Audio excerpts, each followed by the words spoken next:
नमस्कार दोस्तों अभी आप लोगों ने रिसेंटली न्यूज़ सुनी होगी कि इंडिया ने मेडिकल एड और डिज़ास्टर रिलीफ मटेरियल भेजा है पैलेस्टीन को। बेसिकली जो गाजा स्ट्रिप है जहाँ पे इजराइल अभी बॉम्बिंग कर रहा है, तो वहाँ पे जो नॉर्मल लोग हैं वो लोग जो भी इंजर्ड हुए हैं तो उन लोगों के लिए जो है मेडिकल एड और बाकी जो है डिज़ास्टर रिलीफ मटेरियल। ये डिज़ास्टर रिलीफ मटेरियल में क्या है, ये इसमें आप लोग कह सकते हैं स्लीपिंग बैग्स हैं, टेंट्स हैं, उसके बाद कुछ सैनिटरी इक्विपमेंट है, वाटर प्योरीफिकेशन टैबलेट्स हैं। ऑलमोस्ट आप लोग कह सकते हैं कि जो बेसिक नीड है वो सारी की सारी जो है वो भेजी गई है। और ये कोई छोटे अमाउंट में नहीं भेजी गई है, ये हम लोगों ने पूरा 32 टन डिजास्टर रिलीफ मटेरियल भेजा है और बाकी 6.5 टन ऑफ मेडिकल एड। और मेडिकल एड में आप लोग कह सकते हैं कुछ सर्जिकल इक्विपमेंट, कोई मतलब सर्जरी की ज़रूरत पड़ जाए तो सर्जिकल इक्विपमेंट, बाकी लाइफ सेविंग मेडिसिन जो कि नॉर्मल बेसिक मेडिसिन होती हैं वो सारी भेजी गई हैं। पूरा इंडियन एयरफोर्स का C-17 एयरक्राफ्ट गया है इस पूरी एड को पहुंचाने के लिए। और ये सब करने वाला इंडिया इकलौता देश नहीं है। आप लोग देख सकते हैं यहाँ पे जो पाकिस्तान है, पाकिस्तान ने भी एक एड भेजी है।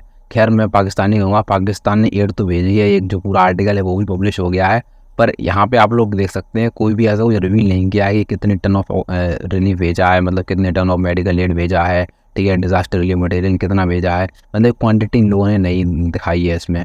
खाली मतलब आप लोग कह सकते हैं कि एक भेज दिया है कुछ भी। और बाकी आप लोग देख सकते हैं कुवैत हुआ, इराक हुआ, इन लोगों ने भी जो है जो एड है वो भेजी है। और बेसिकली आप लोग कह सकते हैं कि ये जो पूरी एड है ना, जितने भी कंट्रीज़ भेज रहे हैं, चाहे फिर वो कुवैत हो, इराक हो या पाकिस्तान हो या फिर हमारा प्यारा महान भारत हो, ठीक है, तो ये हम लोग कोई भी एड जो डायरेक्टली जो है गाज़ा स्ट्रिप पे नहीं भेज रहे हैं।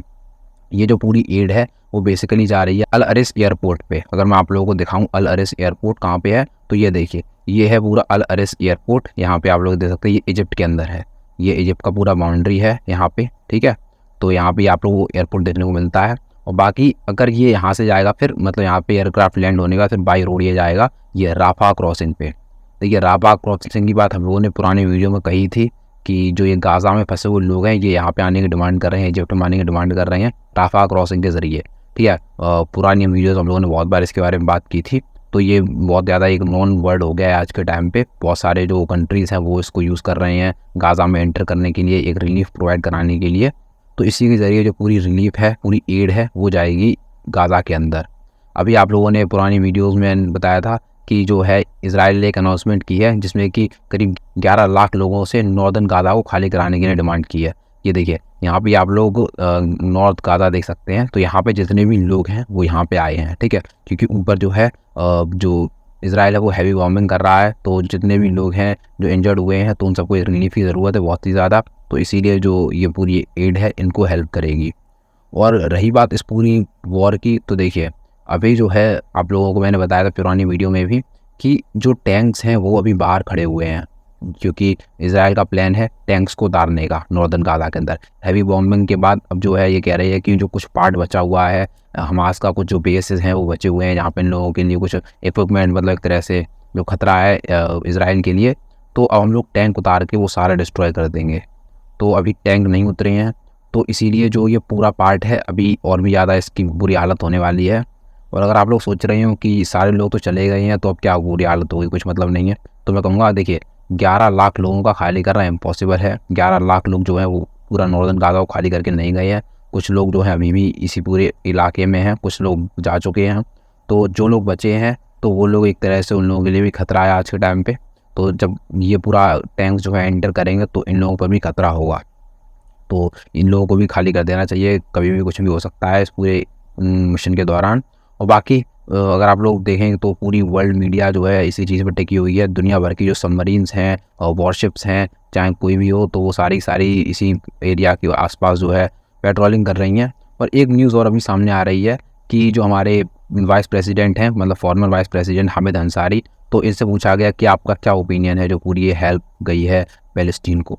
तो इनका ये कहना है कि चलो ठीक है गया है, अच्छी बात है, पर इंडिया जो है वो लेट हो गया है, हमें और भी पहले भेज देना चाहिए था, ठीक है। ये जो एक स्टेटमेंट है जो कि आज टाइम पे बहुत ज़्यादा चर्चा में चल रही है, तो उसके बारे में आपको बताना चाहूँगा। इनकी जो ये पूरी स्टेटमेंट है ये मैंने आपको पुरानी पहले ही बता दी है, देखिए, क्योंकि हम लोगों से पहले ये देख सकते हैं आप लोग 20 तारीख से पहले पाकिस्तान भेज चुका है, इससे पहले है कुछ कंट्रीज़ हैं वो भी भेज चुके हैं, ठीक है, कुवैत भी भेज चुका है। तो अब जो है इंडिया भेज रहा है, तो ऑब्वियसली ये जो चीज़ है ये कहना एक मतलब गलत नहीं होगा कि हम लोग थोड़ा लेट हो गए हैं। खैर अब इतना हम भी ज़्यादा लेट नहीं हुए हैं, तो अब जो दे रहा है दुरुस्त आए, कोई दिक्कत नहीं है। और अगर आप लोगों का एक डाउट हो कि इंडिया तो इसराइल को सपोर्ट कर रहा था, ये पैलेस्टीन को ये पूरी एड क्यों भेज रहे हैं, तो देखिए जो इंडिया है वो टेररिज्म के अगेंस्ट खड़ा है, फिर चाहे वो कोई सा भी कंट्री हो, चाहे पाकिस्तान हो, पैलेस्टीन हो, हमास हो, कोई भी हो। आप लोग इनका नरेंद्र मोदी का जो पूरा ट्विटर हैंडल है, इस पर उन्होंने पहली पोस्ट की थी इसराइल हमास वॉर में, तो आप लोग इसमें भी देख सकते हैं, deeply shocked by the news of terrorist attack in Israel. यहाँ पे ये मेंशन किया गया टेररिस्ट अटैक, ठीक है। तो टेररिस्ट अटैक पे हम लोगों का पूरा फोकस था, और जो नॉर्मल लोग हैं, इनोसेंट लोग हैं, उन लोगों के लिए पूरी एड भेजी गई है, चाहे फिर वो कोई सा भी कंट्री हो, चाहे वो टर्की हो या कोई भी और कंट्री हो, चाहे भले ही हमारा दुश्मनी क्यों ना हो। अगर नॉर्मल लोगों पे जब कभी भी आँच आती है तो एक तरह से जो इंडिया है वो एक मेडिकल एड तो भेजता ही है। तो ये जो पूरा गेस्चर है वो एक रेस्पॉन्सिबल कंट्री का बनता है कि चाहे कोई सा भी कंट्री हो, चाहे दोस्त हो, दुश्मन हो, इन सब चीज़ों को बुला के नॉर्मल लोगों के लिए, कोई भी एक इंसानियत के लिए कोई भी एक रेस्पॉन्सिबल कंट्री खड़ा रहता है। तो ये जो इंडिया गेस्चर बहुत अच्छा है।